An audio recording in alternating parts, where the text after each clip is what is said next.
কিয়ামতের আগে যে মালহামার যুদ্ধ হবে, তখন রাসূল সাল্লাল্লাহু আলাইহি ওয়াসাল্লাম বলেছেন মালহামার যুদ্ধের সময় মুসলমানদের ফুস্তাদ বা তাবু হবে, শিবির হবে এই ফিলিস্তিনের দামেস্কের পাশে আল গৌতা নামে এক জায়গা আছে, ওই গৌতাতে। এবং ঈসা আলাইহিস সালাম এসে যে দাজ্জালকে হত্যা করবেন সেটাও ওই শামে। ফিলিস্তিনের বাবুল লুদ এখনো একটা জায়গা আছে, ওই জায়গাটার নাম এখনো বাবুল লুদ, ওখানে তিনি দাজ্জালকে হত্যা করবেন।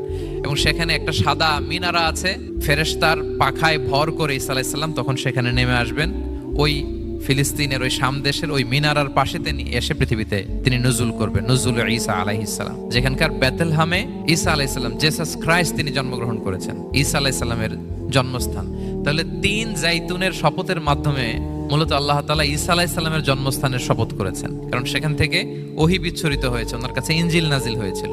এবং এই শামের মর্যাদার ব্যাপারে অনেক কথা আল্লাহর হাবিব সাল্লাল্লাহু আলাইহি ওয়াসাল্লাম তিনি বলেছেন।